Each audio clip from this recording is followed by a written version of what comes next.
말씀 위해서 기도하겠습니다. 사랑과 은혜가 풍성하신 하나님 아버지, 이 시간 우리가 하나님을 예배하며 하나님 말씀을 보며 읽으며 들었습니다. 지금도 살아계신 하나님의 말씀이고 우리 삶 가운데 주시는 은혜의 말씀입니다. 이 말씀을 계속해서 묵상하고 나눌 때에 성령 하나님께서 우리로 깨달을 수 있도록 지혜 주시고 또 깨달은 바에 순종할 수 있는 용기를 주옵소서. 예수 그리스도의 이름으로 기도하옵나이다. 아멘. 예수님의 비유 중 또 너무나도 유명한 비유, 선한 사마리아인의 비유를 오늘 우리가 함께 읽으며 들었습니다. 너무나도 유명한 이야기지요. 예수님의 비유가 이러합니다. 먼저는 이 비유를 말씀하시기에 앞서 상황이 기록되어 있죠. 한 율법사가, 율법에 대해서 정통한 이가 예수님을 찾아와서 그 나름으로는 조금 수준이 있는 대화를 나누고 싶었던 것 같아요. 예수님께 묻습니다. 어떻게 하면 영생을 얻을 수 있겠습니까? 짧은 질문이지만 그 안에 담겨져 있는 의미나 또 주고받을 수 있는 많은 이야기들이 있죠. 근데 예수님께서 그에게 다시 한번 질문하시죠. 그러니까 되물어 질문하시죠. 율법에는 뭐라고 기록되어 있느냐? 전문가인지라 그는 그가 알고 있는 그 율법에서의 엑기스로서 하나님의 명령의 가장 핵심이라 할 수 있는 하나님을 몸과 마음과 힘을 다하여서 섬기고 사랑하고 너의 이웃을 내 몸처럼 사랑하라는 것입니다. 예수님께서 맞다, 네 말이 맞다 칭찬해 주시죠. 이 사람이 여기서 하나 더 나아가죠. 그렇다고 하면 내 이웃이 누굽니까? 내가 사랑해야 될 하나님은 분명한데 그럼 내가 사랑해야 될 이웃은 누구일까요? 그래서 이 상황 속에서 예수님께서 비유를 해주십니다. 비유의 이야기가 이러하여 예루살렘에서 여리고로, 예루살렘 자체가 높은 산악 지역에 있기 때문에 다른 곳으로 가려면 다 내려가야 돼요. 예루살렘으로 가려면 다 올라간다는 표현으로 쓰여집니다. 여리고로 내려가는데, 다음 도시로 내려가는데 강도를 만났답니다. 다 뺏기고 두들겨 맞고 거의 죽음의 코앞에까지 다가간 상태로 버려진 채로 있었습니다. 예루살렘에서 한 제사장이 그 길을 내려가다가 이 사람을 봅니다. 강도 만나서 거의 모든 걸 다 빼앗기고 거의 죽게 된 이 사람을 보고 on the other way, 다른 길로 혹은 길의 반대편 가장자리로 돌아서 못 본 척 가더라는 거죠. 똑같은 길을 이번에는 레위인이 지나가다가 똑같은 상황 속에서 on the other way로 다시 못 본 척 하면서 지나가더라는 겁니다. 그러다가 한 사마리아인이 여러분 이 사마리아인과 유대인과의 관계에 대해서 너무나도 많이 들으셔서 아시겠죠? 제가 또 다시 설명드릴 필요는 없을 거라고 생각합니다. 그냥 서로 이를 갈고 미워하고 저주하는 사람이에요. 쉽게 표현하자면 내가 천국 갈 때 저 사람이 거기 있으면 난 천국 안 가라고 싶을 정도로 싫어하던 관계입니다. 근데 그 사마리아인이 지나가다가 이 사람을 보고, 성경에 보면 먼저 봤다는 표현이 있고요. 그 마음 가운데 불쌍히 여기는 마음을 갖게 되었고 그가 가진 기름으로 올리브유로 포도주로 상처에 붓고 응급조치를 한 다음에 걸을 수도 없는 그를 자기 나귀에 태워서 근처 주막으로 데려가서 이튿날이라는 표현이 나와요. 그러니까 밤새 간호를 해준 거예요. 이튿날 일어나서 자기도 자기의 갈 길을 가야겠는지라 그 주막 주인 보고 2데나리온을 주면서 이것으로 이 사람을 돌봐주고 엑스트라 비용이 더 나오면 내가 돌아와서 지불하겠다라고까지 말하고 갔다. 누가 이 강도 만난 자의 이웃이겠느냐? 누가 이 강도 만난 자에게 사랑을 베푼 자이겠느냐라고 예수님 물으셔요. 율법학자가 대답을 뭐라고 했다고 성경에 기록되어 있죠? 자비를 베푼 자입니다. 저는 반쪽짜리 대답이라고 생각을 해요. 자비를 베푼 사마리아인이 정답이죠. 이 사람은 마지막 순간까지도 자기 입으로 사마리아인을 인정하고 싶지 않았던 것 같아요. 그래서 두리뭉실하게 자비를 베푼 자입니다. 굳이 사마리아인을 칭찬하고 싶지는 않으니까 그 마지막 대답에까지 담겨져 있는 그의 옹졸함이 느껴지더라고요. 그런데 예수님이 그래, 너도 가서 그와 같이 하라 라고 하면서 그와의 대화를 이제 마침표를 찍으십니다. 이 이야기를 들으시면서 여러분들 어떤 생각들을 하십니까?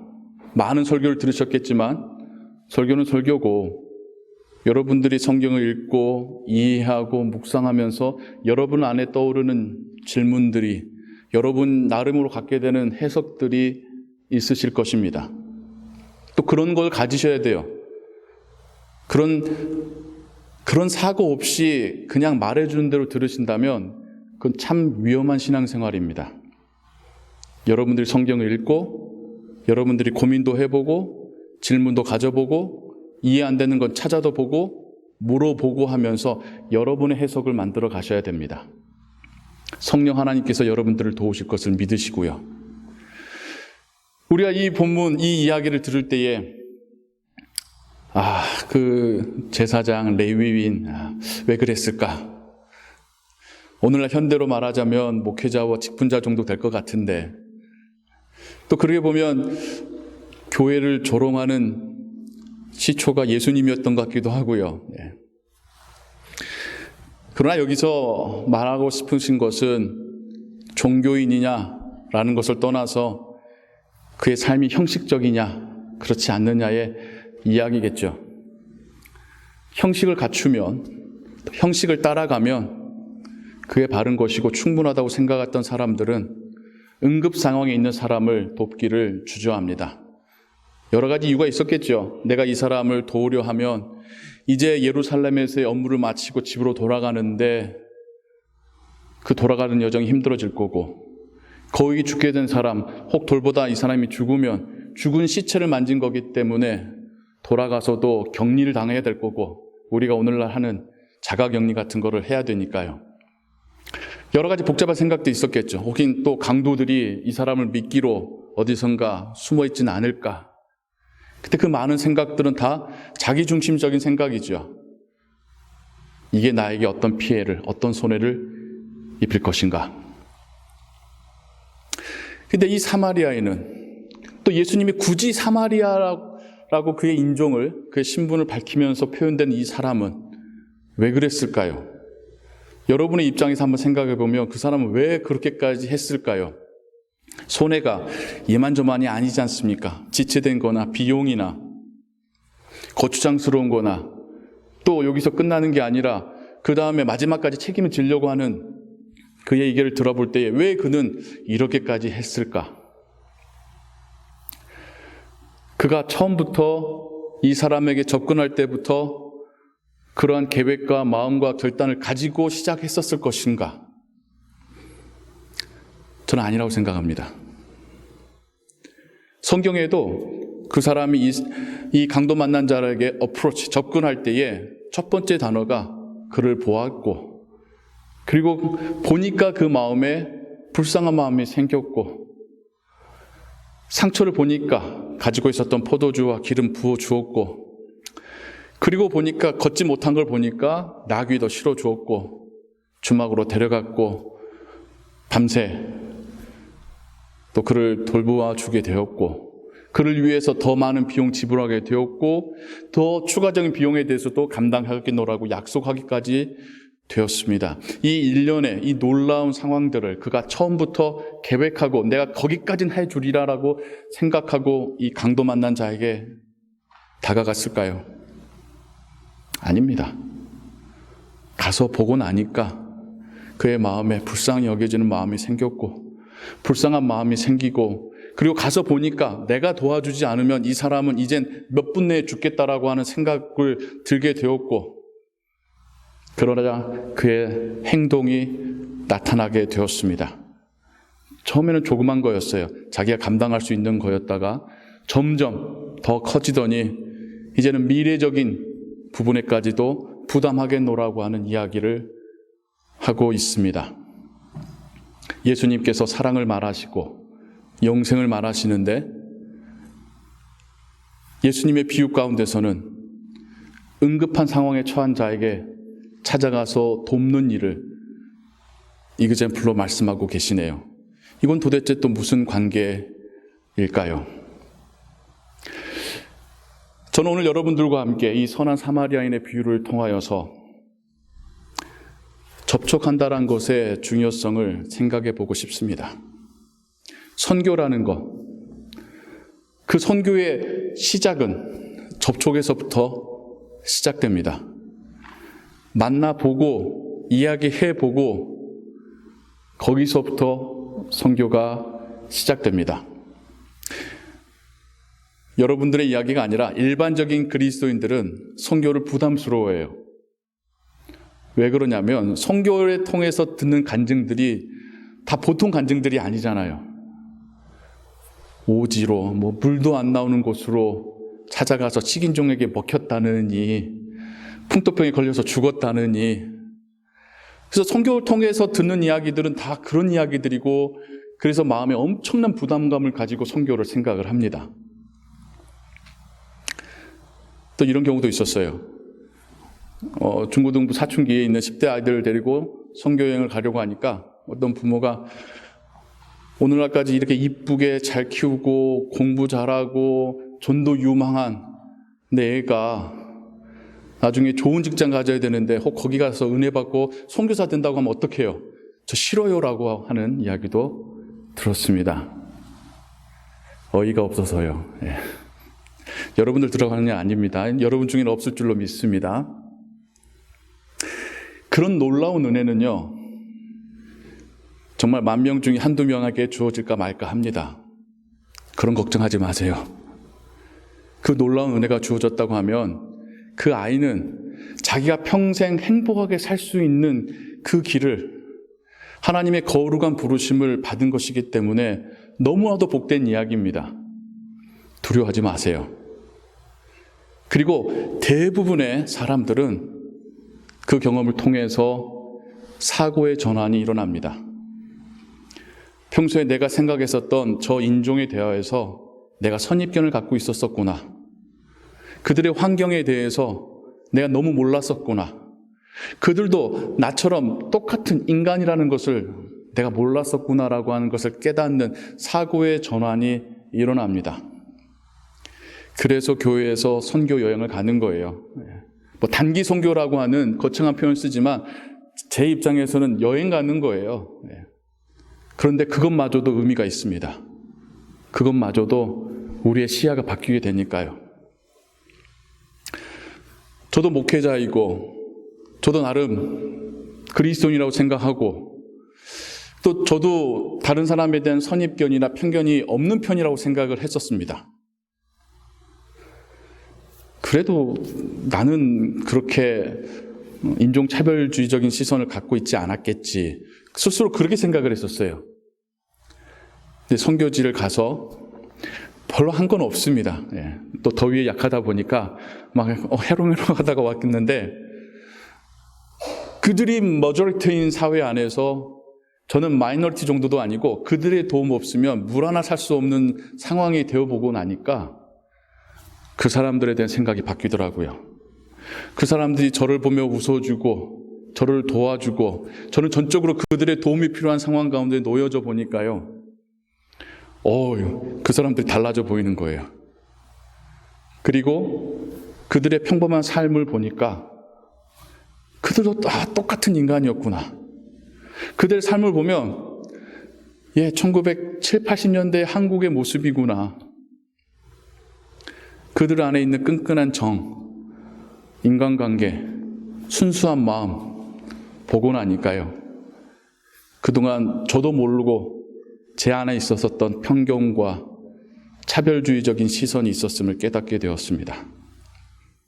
그러면서 그냥 내가 하나님 말씀을 사용리로 전하고 신학적으로 이런 거를 가르쳐줘야 되고가 아니라 그냥 그들과 만나는 게 즐겁고 그들이 나를 만나서 즐거워하는 걸 보니까 뿌듯하고 그래서 또 가게 되고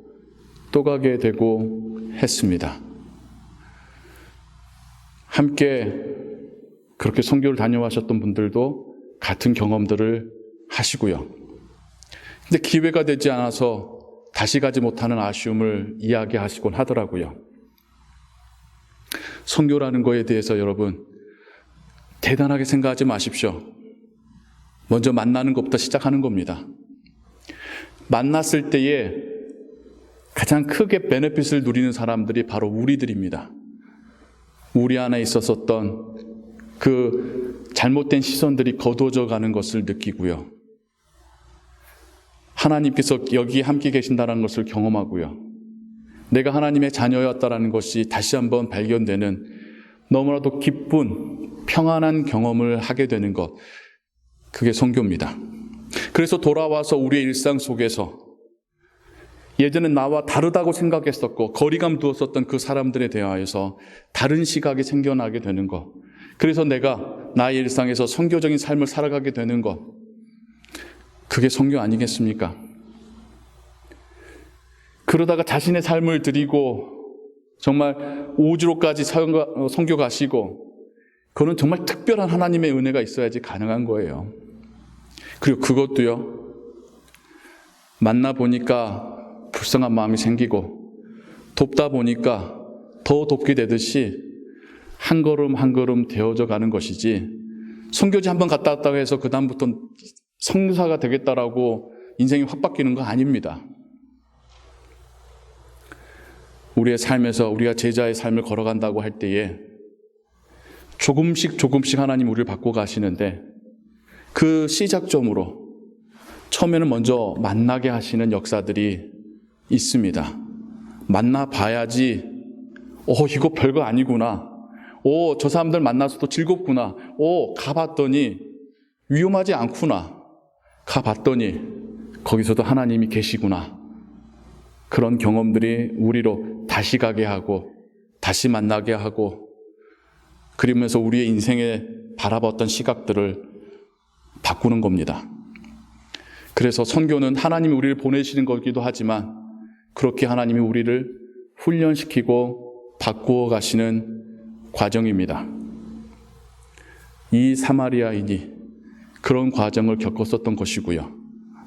예수님이 율법사에게 말씀하실 때에 그런 과정을 겪는 자들이 하나님을 사랑하고 이웃을 사랑함으로 하나님의 구원이라고 하는 그 축복을 확신하게 되는 것을 지금 이 비유 가운데 말씀하고 계시는 것이지 않겠습니까? 여러분들과 여름이면 찾아오는 이동 농민에 대해서 좀 더 이야기를 나누고 싶습니다. 제가 이 이동 농민과 또 관련을 맺고 찾아가고 만나고 한 것이 올해로 한 7년째 정도 되는 것 같아요. 길진 않습니다. 그리고 좀 전에 말씀드렸듯이 제가 가서 뭐 대단한 거 해줬던 것도 아닙니다. 그냥 만나고 와요. 또 같이 데려가서 만나고 오고, 좀 별것 아닌 그 사역들을 통해서 저도 참 많은 은혜들을 겪고, 또 제 목회에서 많은 어떤 생각들이 거기서도 나오곤 했습니다. 여름이면 찾아오는 이동 농민들, 그들의 삶을 보면 그냥 불쌍해서가 아니라 저들에게 하나님은 어떤 의미일까라는 걸 생각해 보게 돼요. 며칠 전에도 이곳 우리 교회가 있는 곳에서 북쪽으로 약 1시간 정도 떨어진 곳에 채소밭에, 아주 광활한 채소밭에 있는 캠프에 잠깐 방문하고 온 적이 있습니다. 멀리서 그들이 일하는 걸 보게 됐어요. 한 40명 정도의 젊은이들이 밭에서 일을 하는데, 제 눈에 가장 먼저 띄었던 건 뭐냐면 모두가 허리를 숙여서 한참 동안을 일을 하고 있는 거예요. 여러분, 허리 숙여서 일하는 게 얼마나 힘든 건 줄 아시죠?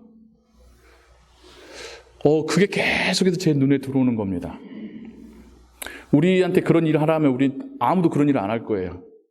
다 앉아서 쉬어가면서 물 마셔가면서 일하는 일을 하려고 하지, 떼약볕이 내리고 그늘막 하나 없는 그곳에서 허리 숙인 채, 허리를 펼지도 못한 채 계속해서 밭에서 뭔가를 주워서 담고 있는 그 사람들의 모습을 보았습니다. 좀 지나니까 이제 일을 마치고, 일 마칠 시간에 맞춰서 갔거든요. 이제 캠프로 돌아와서 다 각자 이제 컨테이너 하우스에 들어가서 씻고 나와요. 다들 하나같이 멀쩡한 거예요. 우리 흔히 말하는 불법 체류자들, 그 사람들은 불법 체류가 아닙니다. 지금은 다 임시 비자 받고 왔으니까요. 남미에서, 중미에서 올라왔고, 보이지 않는 밭에서 일하고, 다 험상 굽고, 막 손에 굳은 살 베기고, 우리 그런 상상을 하잖아요. 근데 그렇게 해서 만난 그들은 하나같이 그냥 멀쩡한, 그냥 우리가 길 가다가 만났을 때 그냥, 그래, 멕시칸 지나가는구나, 여길, 그냥 평범한 사람들입니다. 하루 종일 고된 노동하고 왔으니 우리 같았으면, 저 같았으면 막 얼굴에 오만상을 찌푸리고 피곤해서 막 힘들어 하고 갈 것 같은데 웬걸요, 웃고 이야기하고 그냥 그들과 같이 있는 시간 자체가 저에게 힐링이 되더라고요.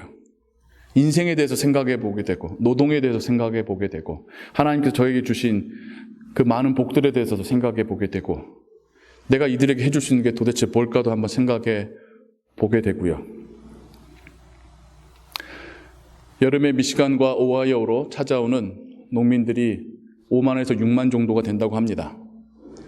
그런데 우리가 그들을 볼 수 없는 이유는 우리가 다니는 길을 자체를 나오지 않고 저 깊은 오지에 있는 밭에서, 컨테이너 하우스에 살면서 그 밭에서 일하다가 또 보이지 않는 길로 내려가기 때문입니다. 우리는 한 번도 가보지 않은 로컬 길을 따라서 이곳에서 플로리다까지, 이곳에서 텍사스까지 그들은 또 그렇게 내려갑니다. 그들 손으로 직접 딴 수확한 과일들과 채소들을 우린 그들의 노고와 땀방울을 모른 채 싼 값에 먹고, 조금만 가격 올라도 왜 이렇게 가격이 올랐어? 라고 투덜대면서 시장을 보곤 합니다. 그 사람들한테 찾아가서 할 수 있는 선교가 모아놓고 성경 공부하고 그럴 수 없어요. 지쳐있는 사람들한테. 이 사마리아인이 강도 만난 자에게 했던 것도 생각해 보십시오. 다른 게 아니라 지금 당장 그에게 필요한 것을 나눠주는 것 뿐이었습니다. 그럼에도 불구하고 예수님은, 하나님은 그의 행함에 대하여서 칭찬하고 계시잖아요. 그런 생각을 해봤어요. 뙤약볕 밑에서 저 멀리 고국에 두고 온 가족들을 위하여서 그들 먹여 살리겠다라고 호롤단신으로 이곳에 와서 그 밭에서 힘들게 일해가며 땀 흘리고 있는 그의 옆에 하나님은 어떤 모습으로 계실까? 하나님이 그의 옆에서 그의 땀방울을 보면서 어떤 생각을 하실까? 그러다가 자주는 아니어도 그리스도인들이 찾아와서 그들 마음 가운데 웃음을 주고, 우리가 버려진 게 아니구나, 우리가 고립된 게 아니구나, 우리를 보고 있는 시선들이 있고, 우리의 관심 갖는 사람들이 있고, 우리에게 찾아오는 사람들이 있구나라는 것을 깨달았을 때에 느끼는 그 마음의 평안함, 마치 시원한 물을 한 잔 들이켰을 때에 그 상쾌함이 그들의 마음 가운데 주어졌을 때에 또 하나님은 어떤 마음이실까? 마태복음 25장에 예수님이 그런 비유 말씀하시잖아요. 내가 굶주릴 때에 너희들이 먹을 것을 주었고, 내가 헐벗어서 수치를 당할 때에 너희들이 나를 옷 입혀 주었고, 내가 감옥에 갇혀 있을 때에 찾아와서 나를 돌보아 주었고, 내가 아파 누웠을 때에 나를 병간호해 주었느니라. 언제 우리가 너희가 약한 자들에게 한 그것이 나에게 한 것이니라. 그 말씀이 이 선교에 또 담겨져 있는 하나님의 말씀일 거라고 생각합니다. 우리도 이민자로 이 땅에 와서 참 힘든 일 많이 겪고 가족들 먹여 살리겠다라고 힘들어도 이 악물고 버티며 여기까지 왔지 않습니까? 그러나 그 중에는 그래서 나도 힘들게 이렇게 와서 이렇게 이루었는데 라고 하면서 자신의 상황과 그들의 상황을 비교하시거나 그들이 그렇게 사는 것은 자기들이 그렇게 한 것뿐이야 라고 쉽게 생각하시는 분들도 개 중에는 있어요. 하지만 그리스도인 중에는 그런 분이 없기를 바랍니다. 우리에게 하나님께서 원하시는 것은 그들에 대한 판단이 아니라 목말라 하고 있는 그들에게 찾아가서 물 한 잔 주는 것, 뜨거운 뙤약볕 밑에서 살이 타가져가고 있는 그들에게 옷을 건네주는 것, 지쳐있는 그들이 한 번쯤 웃게 해줄 수 있는 것, 하나님은 그걸 우리에게 원하시고 그러한 일에 한 걸음 한 걸음 순종해 갈 때에 우리는 살아계신 하나님을 경험할 겁니다. 하나님이 나를 어떻게 사랑하시는가를 말도 되지 않은 그 상황 속에서 하나님을 경험하게 될 것이고, 그 전에는 많은 걸 가져도 항상 부족하다고 느꼈었던 우리가 내가 이미 많은 것을 가졌구나 진심으로 감사하게 될 것입니다. 우리의 자녀들이 그 현장을 갔다 왔을 때에 그들이 선교사로 자원하는 거 너무 귀한 일이지만 그런 일이 아니라 오히려 자신의 인생에 대하여서, 자신이 누리고 있는 삶에 대하여서 하나님의 사랑을 전한다는 것에 대하여서 현장 실습을 하고 오는 겁니다. 그리고 이것을 중고등부만 보내는 교육 사역으로 생각하지 마시고 우리가 가야 될, 우리 옆으로 찾아온 이웃이라는 사실을 여러분 기억하시기 바랍니다. 하나님이 우리의 옆으로, 옆 동네로 보내셨습니다. 가서 만나는 것부터가 이미 우리가 선교하는 거고 거기서부터 우리 안에서 변화가 시작될 줄을 믿습니다. 예수님의 이 비유의 가르침이 어찌 보면 오늘날 우리를 향한 하나님의 말씀임을 우리가 깨닫고 받아들이고 우리의 삶이 한 걸음 더 선교적인 삶으로 나아가게 되기를 주님의 이름으로 축원합니다. 기도하겠습니다.